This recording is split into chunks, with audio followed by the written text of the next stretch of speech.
Vamos falar de economia, sobre o endividamento, de empresas e também de pessoas e sobre mais um lote de restituição de imposto de renda que está quase para sair na próxima segunda-feira. Sobre todos esses temas voltados à economia, para você que nos acompanha, eu quero chamar aqui o economista Rodrigo Simões. Rodrigo, seja muito bem-vindo, é um prazer falar contigo. Antes da nossa passagem de bloco, do nosso break, a gente estava contando aqui que algumas empresas do setor da indústria estavam com dificuldades de conseguir pagar os empréstimos que fizeram. Eu gostaria que você analisasse um pouquinho desse tema conosco e nos explicasse, tem muito a ver com a taxa básica de juros e é algo que a gente deva acompanhar ainda por um tempo, enquanto a política monetária se mantiver um pouco temerosa com os números da inflação que possam vir lá na frente. Que análise você faz? Muito boa noite. Bom, boa noite, Evandro, e boa noite a toda a audiência da Jovem Pan. Para poder abordar esse assunto com você, das empresas, que tem toda essa questão do endividamento, nós precisamos só fazer uma retrospectiva, que é a questão da saída nossa da pandemia, tá? Seja na pandemia, seja a saída da pandemia e até mesmo esse período que teve desses conflitos da guerra da Ucrânia, os custos das indústrias, das empresas aumentaram muito, tá? Então as margens de lucro, elas ficaram muito apertadas. Só que no mundo, como a gente vive, pelo menos nos últimos 2 anos, de alta inflação, e pressionaram, tá, os custos e o preço, a produção, de certa forma. E aí o que acontece? Fez com que as margens de lucro baixassem, tá, e os endividamentos, muitas vezes, dessas empresas que são corrigidos pelas taxas de juros, seja Selic, seja qualquer outra, amarrada à variação, contribuiu para que essas empresas entrassem na dificuldade. Então não é de hoje, tá? E o que acontece? E a saída para essas empresas, ela só será próximo do final deste ano. Por quê? Porque no próximo mês, agora em agosto, com essa possibilidade e essa previsão de uma queda percentual da Selic, você tem um efeito entre a queda e realmente o efeito no mercado. Você tem um tempo, aliás, e geralmente esse tempo é de 60 a 90 dias para começar a fazer efeito. Então as empresas ainda vão ter que segurar um pouquinho ainda, vão ter que aguentar um pouco de tempo aí pela frente, viu? Agora, Simões, eu queria falar um pouquinho desse dia para o mercado financeiro, O Ibovespa retomou aí os 120 mil pontos, o dólar fechou e voltou a cair, Fechou em baixa agora. Eu queria que você nos explicasse o que levou a essas movimentações, porque a gente vem falando de um bom resultado para a Bolsa ao longo dos últimos dias e agora com esse encerramento aí que com certeza gera determinado otimismo e animação para o mercado. Bom, muito bom.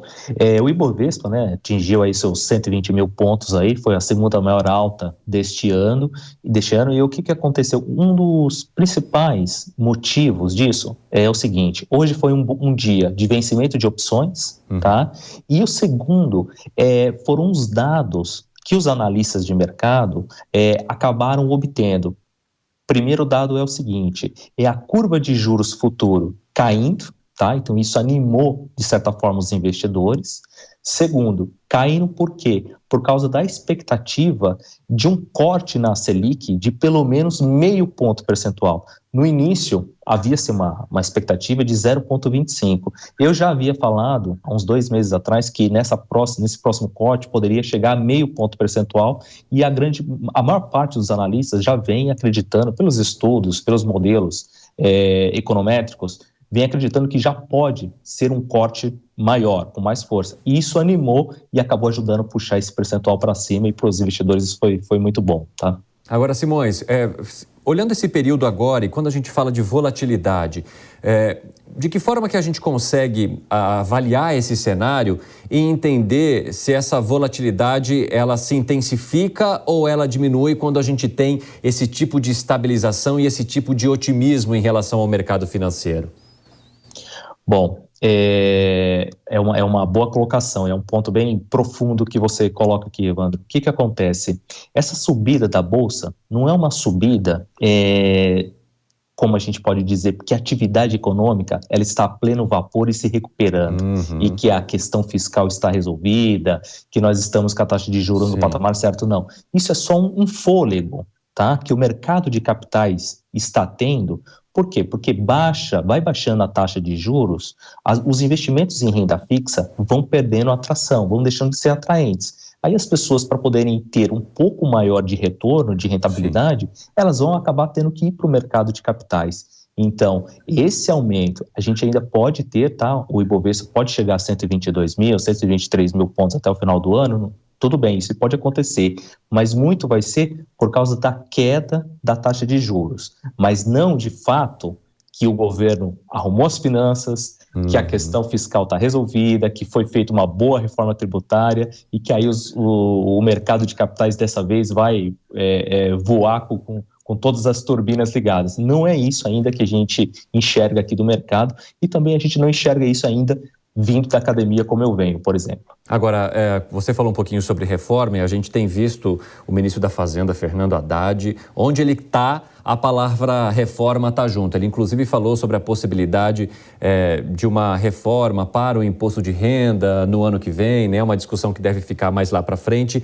De que forma que você analisa, então, essa postura do governo em buscar essas reformas? Tudo bem, isso pode ser um ponto positivo, mas há uma expectativa também de que se escute falar bastante em corte de gastos, Simões? Essa que é a pergunta-chave, né? A pergunta do milhão, vamos assim dizer. Nós temos hoje a questão da reforma tributária, essa primeira parte, que ela é focada no consumo, ou seja, no quanto as empresas vendem e no quanto elas vão pagar de imposto, né? Quanto elas irão pagar de imposto sobre o faturamento. Basicamente assim para a gente poder resumir. A outra parte da reforma é sobre a renda, é onde entra realmente o imposto de renda. Eu vejo com um pouco de receio você já querer iniciar uma reforma do imposto de renda sem entregar uma reforma do consumo bem feita, tá? Porque toda a expectativa já nos mostra que a taxa, a carga tributária já pode vir com aumento após essa reforma.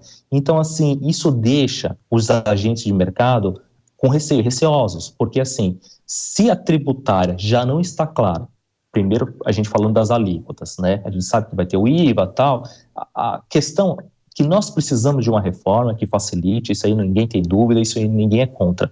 O problema é que ainda não está claro, o Senado ainda está devendo toda essa explicação, principalmente na questão das alíquotas, e você já querer iniciar, como até mesmo eu vi o discurso aí do ministro da Fazenda, já querer iniciar ainda esse ano, ou agosto, setembro, eu acho um pouco em cima da hora. Vai ter ainda um momento de transição da reforma tributária sobre o consumo, então eu acho que a gente tem que fazer uma coisa de cada vez e uma coisa bem feita em cada passo, sabe?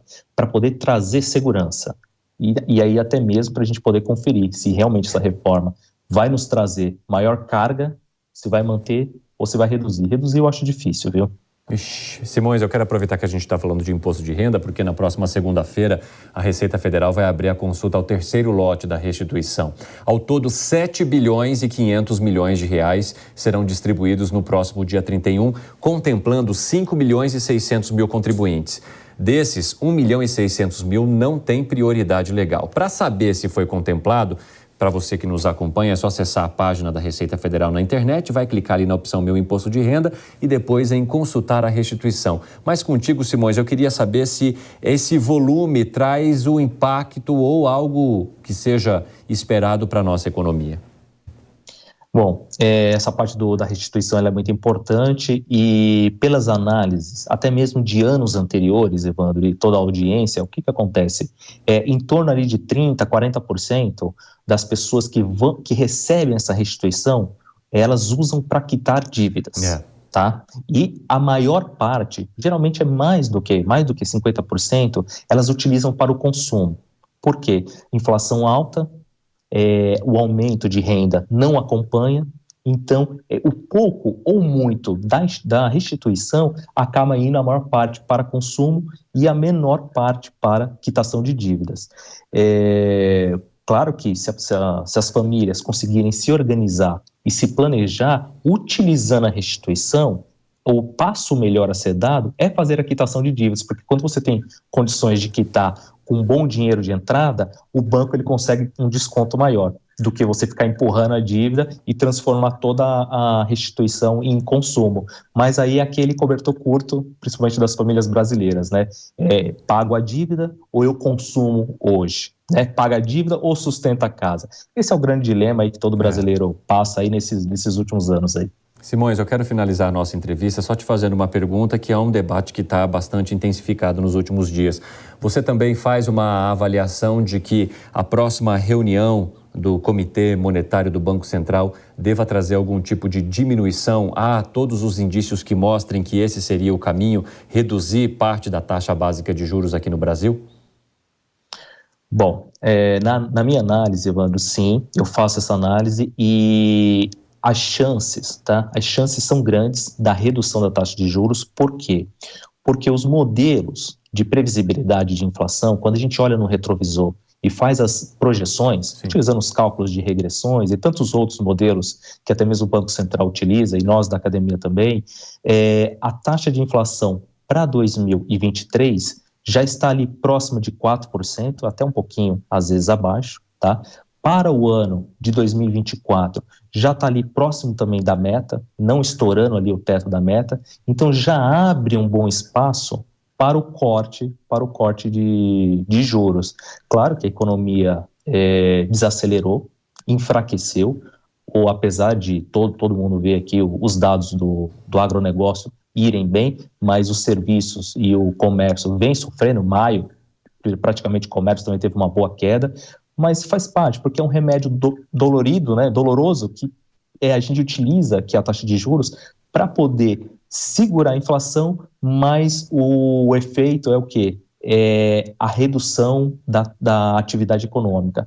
Então, assim, com esse início de queda, as coisas vão começar a melhorar, mas a gente vai começar a ver um resultado melhor próximo ao final desse ano, tá?